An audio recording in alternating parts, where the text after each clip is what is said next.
I would say the message is, what are you going to do different? What are you committing to do? I don't care what it is. Basically, you could go to the my website and go to the resources where I list all the different things that I've done. And even though I personally could do NLP breakthroughs, sell you a course, a book, whatever, I don't really care. I don't care if it's with me or with somebody else. I just, as long as you do something, that's it. There's a difference between a dream chaser and a dream catcher. Thanks all for tuning in to Dreamcatchers, where we make things happen. Dreamcatchers was formally launched to unlock the hidden potential in successful, self-motivated individuals who desire to take their life's work to the next level but need support to evolve.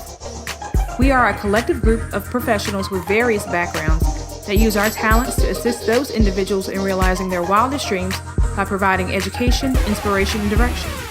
This podcast is where we share the lessons we've learned along the way to catching our dreams and give you some context around the how and the why to each approach to put you further ahead on the journey to catching your dream.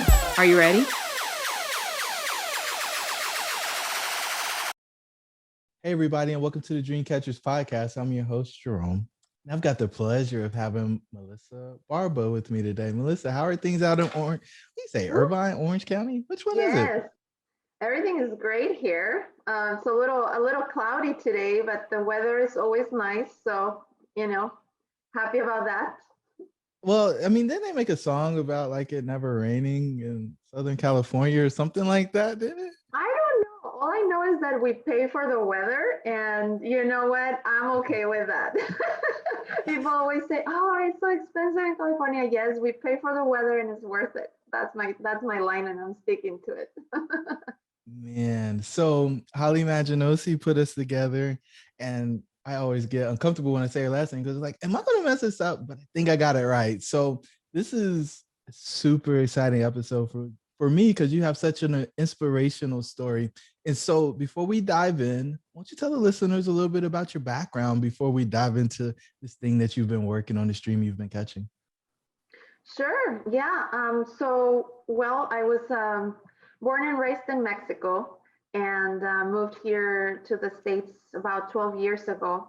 So I had my kids were little, they were newborn and a 3-year-old. And shortly after I moved here, about 8 months later, I got divorced. And by my own choices, I ended up in a place where I was by myself with no job, no money, no friends, no family, and just had to figure it out. And one thing led to the other, personal development classes, and then neuro-linguistic programming and different things throughout the last 10 years that helped me go through my struggles and my hardships as a single mom, and also as an immigrant, because I didn't really have anybody here. So um, in a nutshell, I went through a lot of different things, like a lot of people do, regardless whether they've been in this country since they were born or not.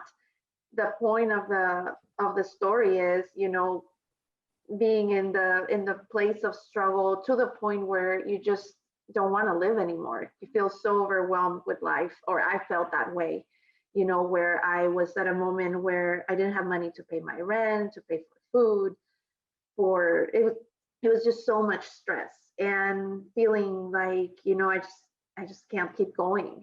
And looking at my kids and having them give me that strength to keep going was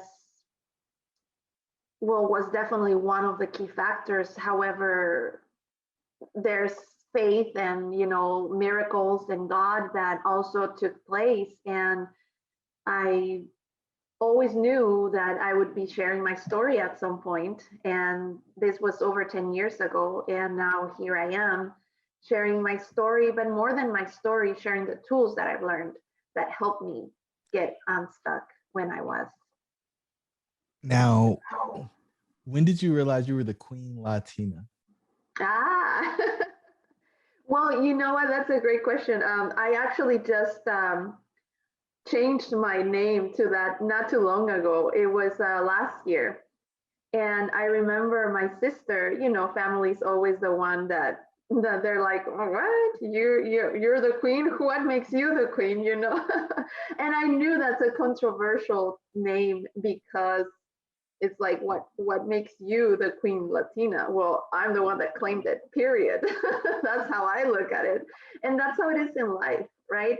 The learning of that is that we're the ones that decide to claim our throne or not. And that's what the book is about: awaken the queen within, to claim your own throne. Obviously, in your case, your kingdom as a king or a queen, but it's the same thing, like to stop waiting for someone to recognize you or to discover you, and discover yourself. Nobody's going to do it for you. So I said to myself, well, she's like, well, you're not all that queen. I'm like, well, that's fine, but now I have a name to live up to. So it's like, it's something that it's something for me to live up to as well. Not just like I'm declaring I am, but it's also a bar that I've set for myself of a way of living for me. So how did it come about? You said it happened last year. What happened? Like, Oh, there's always a okay. story that goes with these types of things. You're Come on, give me the good. You're goods. good, Jerome. So I was actually watching a movie with my ex-boyfriend, and we were watching the Queen Latifah, and he said, and we were talking about the Queen Latifah. He's like, the Queen Latina, and we looked at each other. I grabbed my phone and I went into GoDaddy and registered the domain.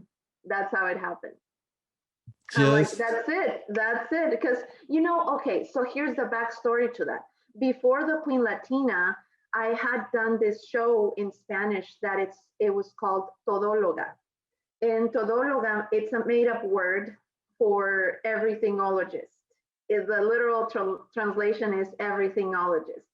So you know how it always, like in marketing and business, they tell you you have to market yourself as one thing. You have to be the specialist as one thing. And I was like, you know what? That feels very limiting to me. I don't want to be just Melissa, the mortgage expert. I am way more than mortgages because that's my job, that's my business, right? And then I'm like, well, I love personal development, I love health, I love this. I'm so My philosophy in life is to have everything and to have a balance of everything: the spiritual, mental, emotional, and physical. So Todóloga was that, but it wasn't as catchy as good for the name.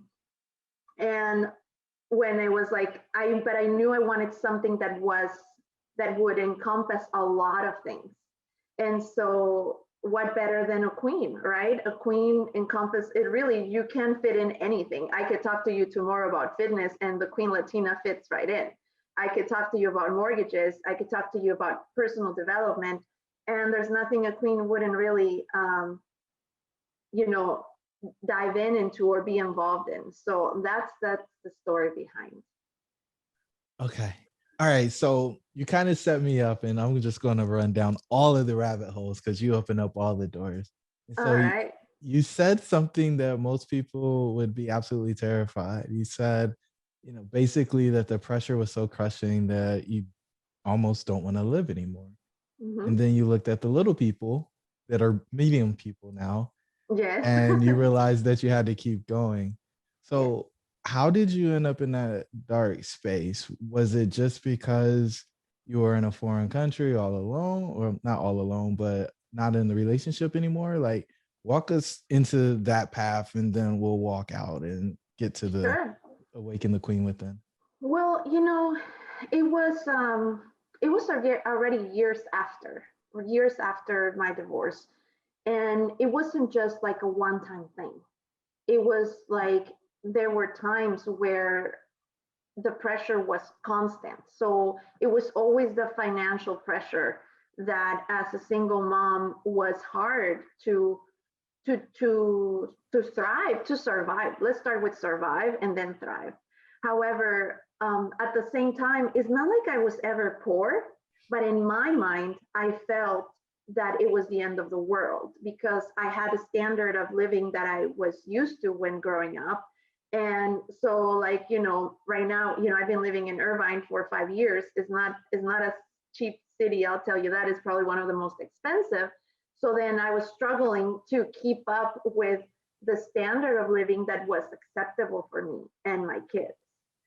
And so, but regardless, in my mind, there would be this pressure of like, what if I get evicted? What if I, don't have, it was just this fear of not knowing how was I going to make it, because I was in a commission job. I refused to have a regular job because I didn't want to have a ceiling, and I want to have my freedom. So anyway, I'm in this place, and it was just this overwhelming feeling of just being exhausted of life, being exhausted of the struggle, of the constant struggle of feeling like, kind of like when if you imagine, I picture like swimming from that jail, Alcatraz, escaping from Alcatraz, and you're swimming, and then you're just like swimming, and you're like, and that's how I felt. I just felt that I just could not get a break. And it was just like, I'm just done. I'm just so tired. I don't care. Like, just take me. However, on that moment, on those thoughts, I was like curled up in my bathroom in the cold floor. And then I started thinking, what my kid's life would be if I wasn't here. They have their dad. And I was like, well, they read with their dad, but what would they do without their mom? Like, and that I couldn't bear the thought. So it was like, no, it's not an option. Quitting a failure is not an option. You have to keep going. And then I remember there was this one song from Mariah Carey and Whitney Houston that came up, and that song saved me so many times. The one of the Prince of Egypt. There can be miracles when you believe. And there's a part where it says, doesn't always happen when you ask. And but if you believe, and I would remember, because I was like, well, it's not happening right now, and I'm asking, and I know I've been asking, and it hasn't happened, but doesn't mean because it hasn't happened it's not going to happen. And I just kept applying myself and going back to the things that I knew it worked, that had gotten me out of the hole before, which was, personal development and hypnosis and neuro-linguistic programming and a series of other things that kept coming up as tools to help me out. Wow. So you're talking about stuff most people are scared of: hypnosis, NLP. Like, how did you get into those? I don't even know what to call it. I want to call it magic, but how'd you get into those? That path. Path is good. I don't want to label it. Well, actually, it's a funny thing, because when I first moved here, I think you're going to notice the theme with the ex-boyfriends. My first one of my ex-boyfriends, like one of my first ex-boyfriends back 10 years ago or 12 years ago, on our first date, he told me, 7 years ago I took this class and it changed my life. And I was like, well, what class is that? I want to go. I want to change my life. And he just left it at that. But I was so hungry. I grew up in a very religious background. So all I knew was what Jehovah's Witnesses taught and thought. That was my upbringing. As growing up, I was a Jehovah's Witness. So we weren't even allowed to read information that wasn't from the church. So when I moved here and I read the book The Secret, it was like, what? Like, it was just completely new information for me. Like, I've never heard about that. So it really opened a desire for, I always had the desire, but a new way that possibilities could be. And so after I read that, then this ex-boyfriend tells me about this class, before he knows that I'm already signed up. And he's like, what? You signed up? I'm like, yeah. He's like, most people, you have to like bug them to death for them to go to a personal development class. And I was already signed up. So I just, I'm kind of like an all-in type of person. So I took the first class, I saw the amazing results, and I was like, I cannot afford not to do the next and the next and the next. And actually, when I did the first class, a really cool miracle happened, which is actually part in my book, because that moment really marked my life and gave me evidence for miracles for the rest of my life. So the first class was $500. And okay, I made an effort and I paid that class, and then learned amazing tools. One of them being intention versus mechanism, which is being able to get the result and manifest something regardless of the how. Like you literally completely trust 100% that it's going to happen, not knowing how, because that's really not important when you really trust. And so I knew I wanted to go to the next class, which was close to $4,000, but I didn't have the money for it. But I was sure and certain that I was going to go. And I went to my employer. I asked them for if they would pay for it. I did a sales plan, blah, blah, blah. They're like, oh, yeah, sounds great, but we're not going to pay for your $4,000 class. And I'm like, okay, well, would you give me an advance and deduct it from my paycheck? They're like, oh, yeah, thank you, but no thank you, you know? And then I'm like, okay, well, can I at least have the time off? Because it was a whole week up in a ranch, like a retreat. They're like, fine, you can have the time off. I'm like, okay. So I started like selling all of my furniture that I had in storage. I was asking people for money. Like people thought I was going crazy, because I'm like, why is she like going crazy to come up with this money to go to this class? You know, did you join a cult, drink the Kool-Aid? What happened?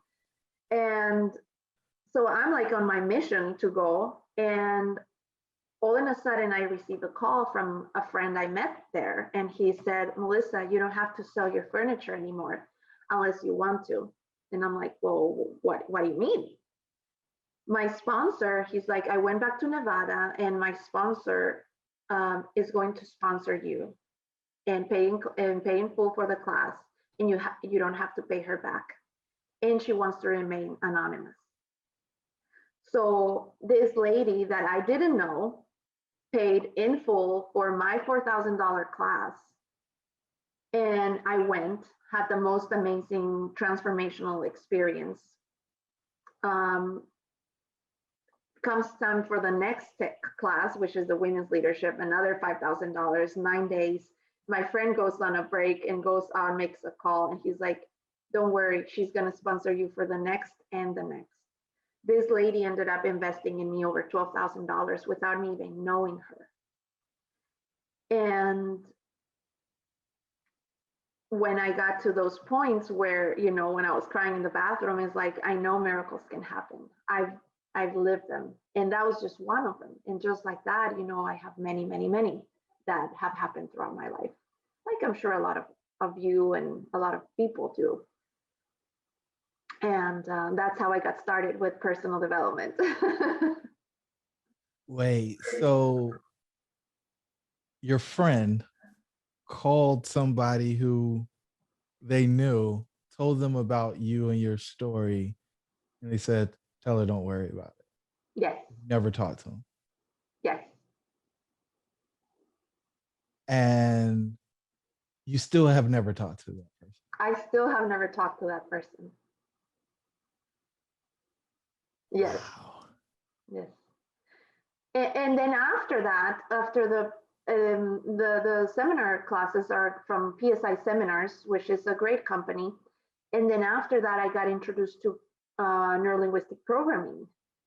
So then I realized, I'm like, well, this is great. Awareness is great, but I still have the same limiting beliefs. Being aware of them doesn't change them. And that's where neuro-linguistic programming has been great, because that's a tool to actually go in and reprogram the subconscious. Okay. And so this person, this is your friend, isn't the boyfriend who said something about doing the personal development. That's just somebody someone I totally met. different. It was someone I met in the class that happened to be in my small group. and he just went out of his way to get his sponsor to pay for me. In the world. I always ask who showed up to help you along the way. And so, this person showed up, and through their connections, you were able to continue to progress. And then you get to the awareness, you do the NLP so that you can actually change the beliefs. And then I assume your income and career changes. It did. And you know what? It wasn't overnight. It was still an up and down, because it takes whatever it takes, right? Everybody goes through their own journey. And definitely, even though I started doing NLP, yes, when I first did my first NLP breakthrough, I remember, I was in the hole. I was in the hole. Like my account was in negative. I was in a very depressed state because I was under so much stress about it. And I remember after I did my first NLP breakthrough, then I was able to get my first $30,000 commission check in insurance, that I was doing insurance back then. And that was great. However, it's not just like a one-time thing that, oh, now the magic, and now you're never going to have problems again, your thoughts are never going to go back. No, it's like working out. If you get fit and you achieve your goal and then you stop working out, then you're going to go back to where you were. So it was still a constant, realigning myself and it still is, and it's never going to stop, and it's never going to end, because there's always a next level. Okay. And so, you got the drip, like, it's more of a splash. It's not a drip of the 30,000. And then was there a point, because you were still questioning whether or not this thing was real. Was there a point where you're like, I got to keep going, this is it? Or was it simply you made your mind up when you thought about your kids when you're curled up in the floor in the bathroom? I'm looking for the red pill moment where it's like, okay, it's not just about surviving, it's about thriving, and I can do both. Well, I just think there has been several red pill moments where I got over it, and then for some reason I went back in there, and then I got myself out of it again. And because it was still a search for more, right? And a search for better, something that had the potential that I liked, and that would give me the freedom that I needed to be with my kids and pick them up whenever I needed. But what was your question specifically? I don't think I. Yeah, the red pill moment. Like, it seems like there were kind of fits and starts. You were starting, and then it was like, I don't know if it's real, but I'm gonna keep going because I believe that there is something else out here that's better for me. And then you kind of came back, but it was, you weren't certain, right? There's this moment for most people when they go on this journey where it's like, I'm absolutely certain there is no turning back. I have no other option. This is the only way out is through. And so that's what I'm looking for from you. It's like, what's up, tribe? It's your host, Jerome. I just want to let you know that we put together a free 15-point checklist for exiting the matrix. Jump on over to dreamshouldbereal.com in order to pick your free copy up. Let's get back to the show. Right. Well, yeah, it was that moment where I'm like, thinking, I don't know, I can keep going. And then I'm like, I have to keep going. There is no other way. And, started committing again to my personal growth, because like I said, it's a commitment that has to be ongoing. So I kind of stopped doing the NLP because I wasn't really working with someone to do it with me. And so then at that point, I think I started doing hypnosis.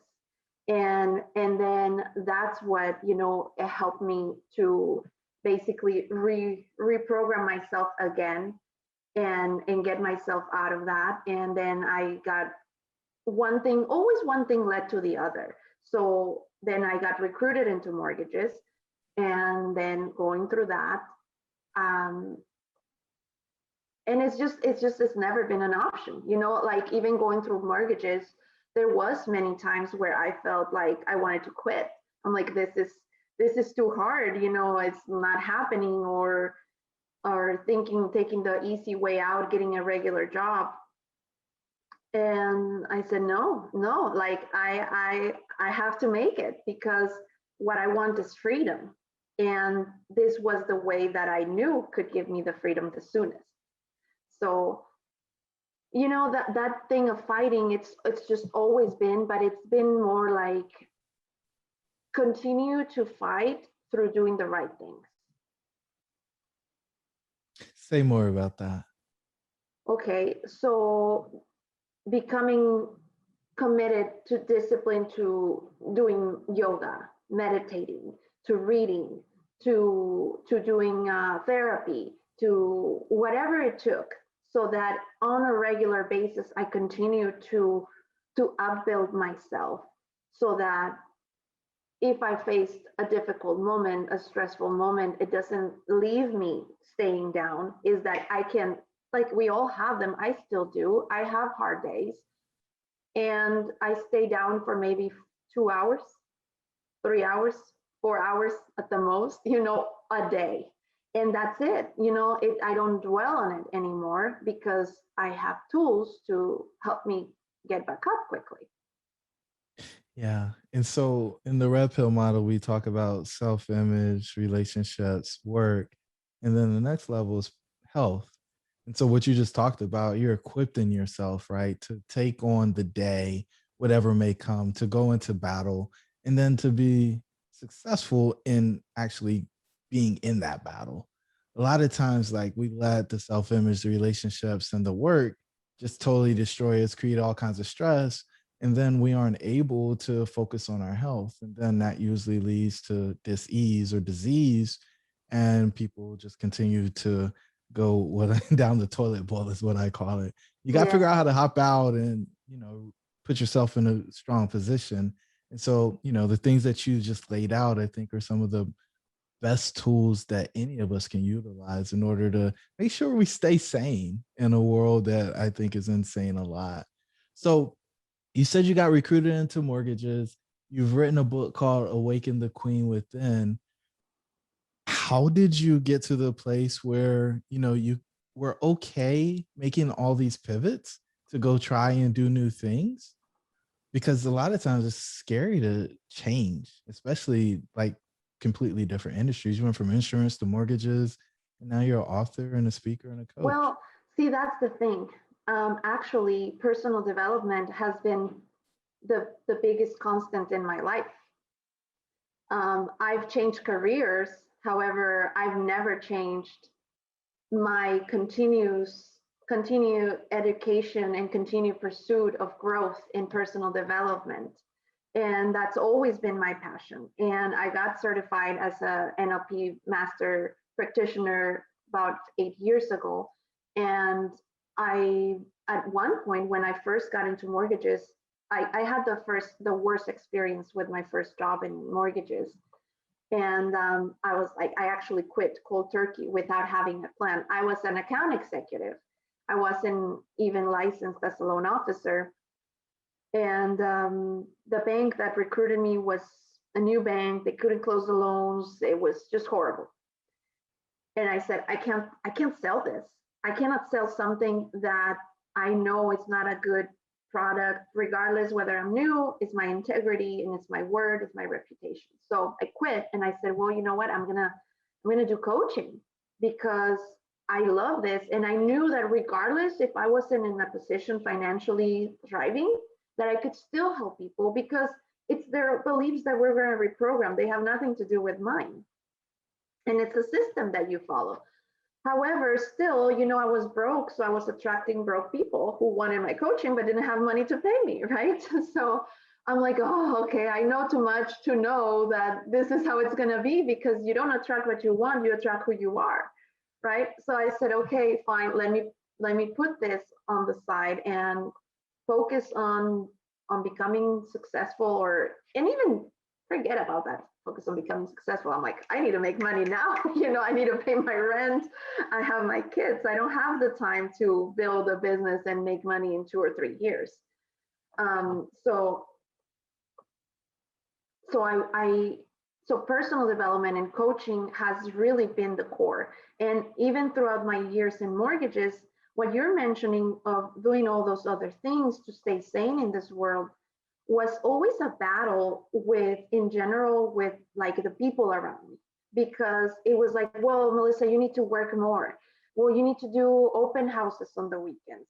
You need to do this, you need to do that. And I'm like, no, I need to be with my kids on the weekends because that's when I have them. They're with me Thursday through Sunday, and I'm going to work my ass off Monday, Tuesday, Wednesday, and half of Thursday, and whatever I can do and squeeze in Thursdays and Fridays.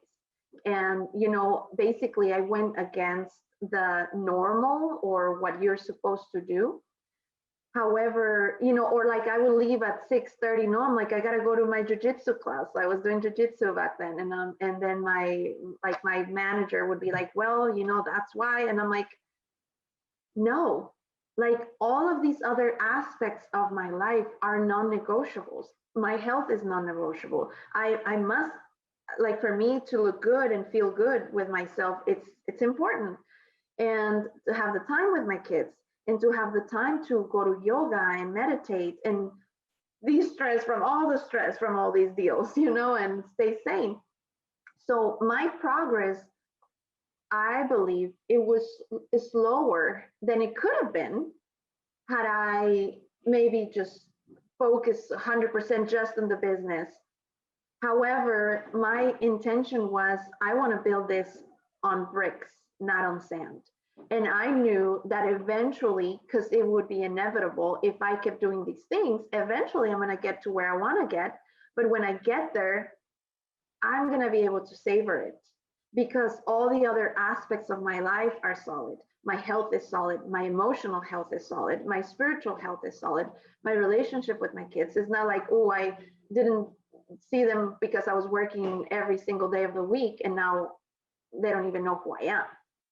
Right. So that's my philosophy. That's my philosophy in life. Got it. And so you took us in, and then you left out. So you quit the job, right? And then you didn't have another plan.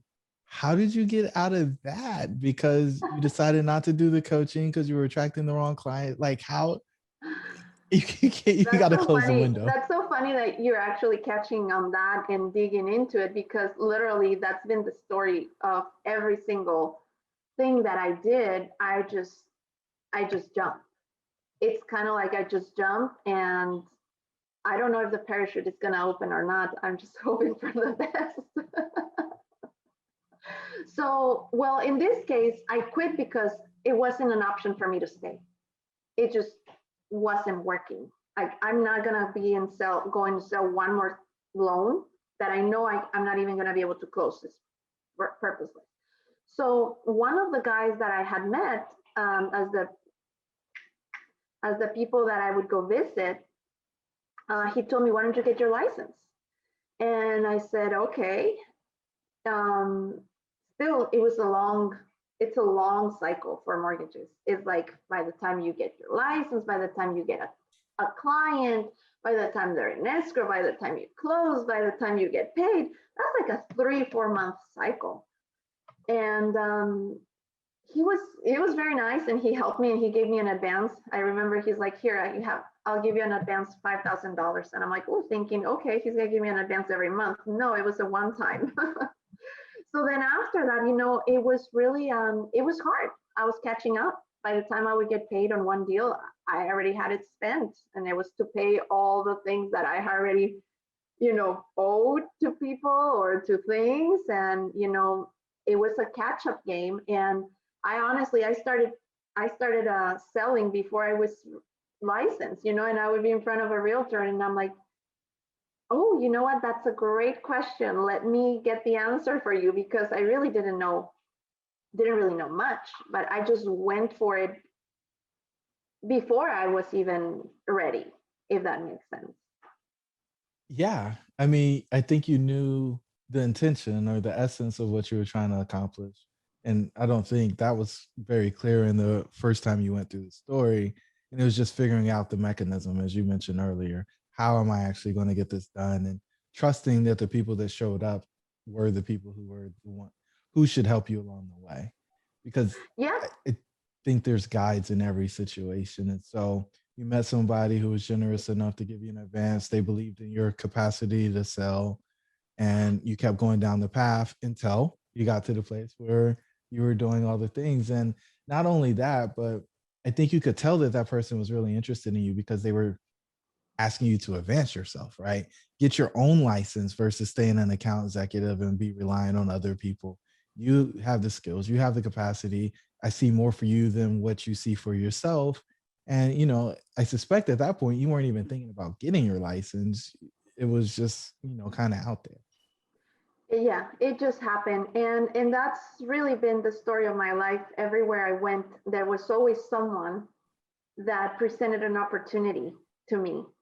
And then I just basically had to decide and say, okay, do I take the opportunity or do I not? And and so with him, that happened. And then I got this one refinance. That was like my first refinance. And then I met someone that he was like, you know what? I need someone like you to partner up with. Let's go 50-50. I'll be on the field. I'll be talking to the clients. I'll send you all the documents. And basically, I gave my work away for free a lot, or not for free, but a lot less at the beginning because it was 50% was better than 100% of nothing, right? So, that was how I got experience. And there was always someone that believed in me along the way. That's really the truth. And there was always someone that saw something in me that caused them to present an opportunity. Like when I did the personal development courses, the area director, while I was doing the 90-day program, she offered me a job to work there for the company. And I did for 2 years. And then after that, I said I quit. I go to, there was no more room for growth. And give me 1 second. And, sorry, there's a little background noise here. And after that, everything, then the insurance person, somebody kept being after me for 2 years, trying to recruit me to go into insurance. And then when I was in insurance, then I was at a networking event, and the guy that was the sales manager for this mortgage company saw me there, and he recruited me from there. And it's just been, the story of my life, really, to to take the opportunities as they come. Wonderful. Wonderful. And so, we're coming down to the close of the conversation, and we've got, I think I'm going to ask you the final four. Yeah, we've got the final four. And the first one is, what's the biggest difference in your approach to life today versus back when you were crawled up in a ball and wondering whether or not you wanted to keep going on the journey? Yes, that's a great question. I just don't allow myself to go there anymore. I've realized that we are addicted to our emotions, that emotions are chemicals, and that literally our brain, it becomes addicted to whichever emotions we are most familiar with. Could be anger, it could be sadness, it could be fear, it could be whatever. The effect of the emotions produce chemicals in our brain just like a drug. So one of the things that I started doing, and I don't know if you've ever heard of Abraham Hicks. No, okay. She wrote the book of the law of attraction. And Abraham Hicks, they have so many videos on YouTube. Basically, it teaches you to redirect your thoughts every time that you're going on the negative path.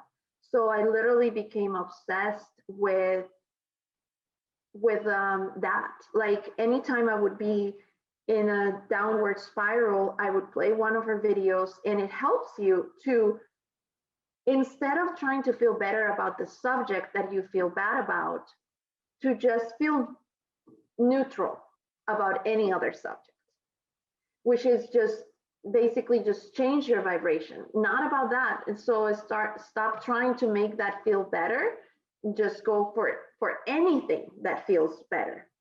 And so I really started applying myself to that. I really stopped talking to friends in the sense of like, no, anything that happens bad to me, I don't talk to anybody. I would literally feel like I was calling my best friend and play one of Abraham Hicks. So she was my best friend. It's a woman, even though she goes by the name of Abraham. It was like, I feel bad. And instead of calling someone to vent and make the problem bigger, then I would listen to her and help me make the problem smaller. And I just kept doing that and doing that. And I started doing access bar sessions as well, which is energy therapy. And just basically now not allowing myself to be in that space, because I realize it's a choice. And I realize that sadness, it feels good sometimes. Like you want to soak in and just like, oh yeah, like, and then when you realize that it's a choice and that you have the option to snap out of it, and then, okay, is this what I really want to feel? Okay, maybe I do. Let me cry and make a pity party for 30 minutes, and that's it. And then I snap out of it. So just really realizing that it's a choice and that it doesn't have to be that way. Whoa. You dropped the knowledge bomb there. In fact, I think we're going to give him one, right?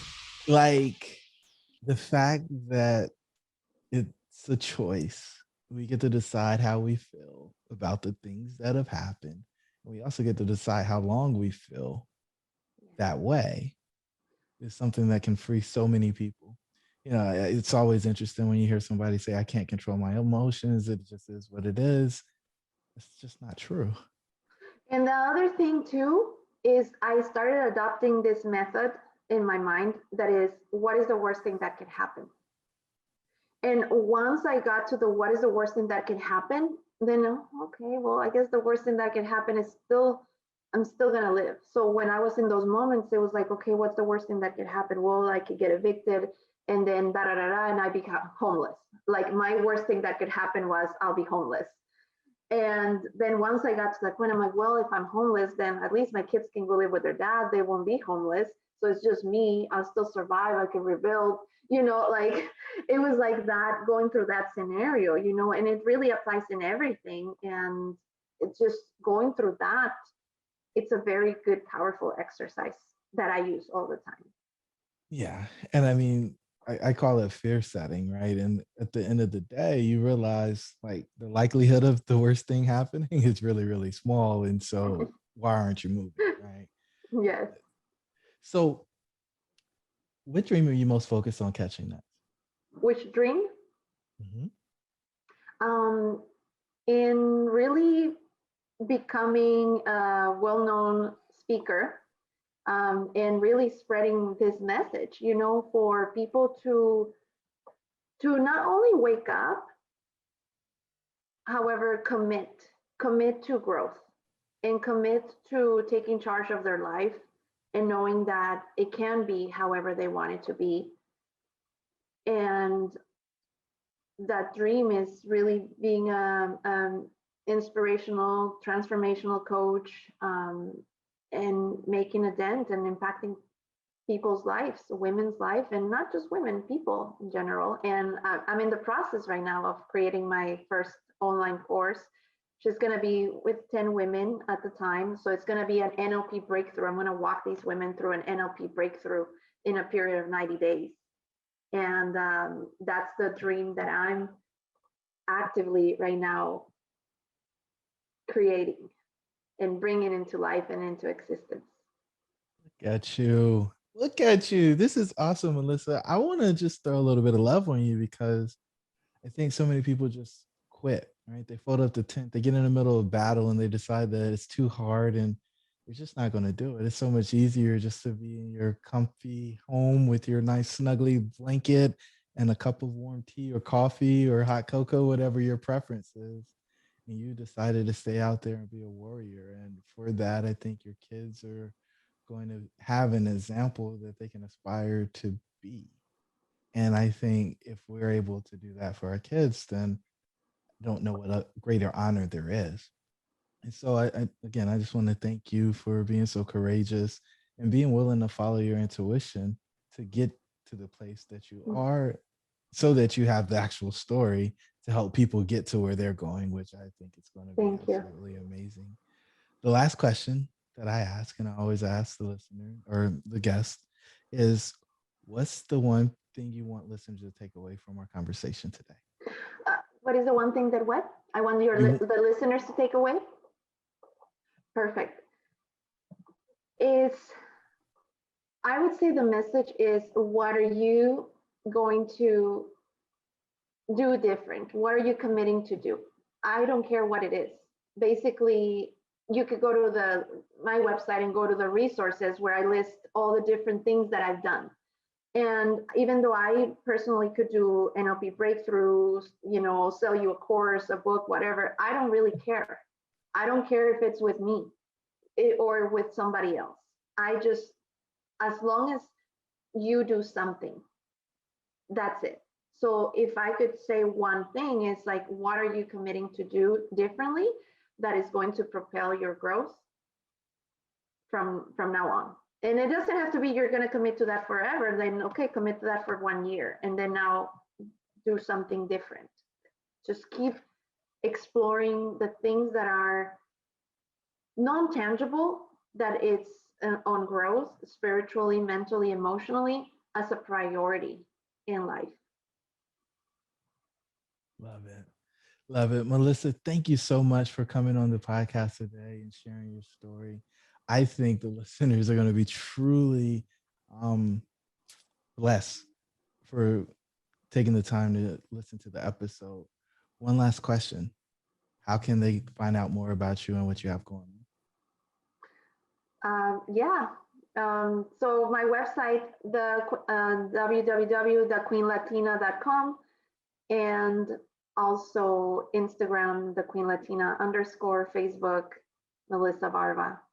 And that's really where you can find me the most: Instagram, Facebook, and my website. Awesome. We'll get it linked up in the show notes. Melissa, thank you so much. And thank you, listeners, Jerome. I really want to thank you so much for your invitation. I also want to tell you, I love your energy. It's like so grounding, so soothing. It's kind of like I feel I'm playing jazz in a conversation. If that makes sense. Like I felt like we were just flowing, and I really enjoyed being here with you and having this talk, and thank you for allowing me to share my message with your listeners and with your audience, and keep doing the good work. Keep up the good work. They are ours, right? You're here to share, and we trust the people who are coming through to guide us through. And so again, thank you so much. And to the listeners, your dreams should be real. We'll talk soon. Thank you for joining the tribe today. We would love to hear from you. Please don't forget to rate, like, and share. Perhaps someone you know could benefit from what we've discussed. Until the next time, remember that your dreams should be real.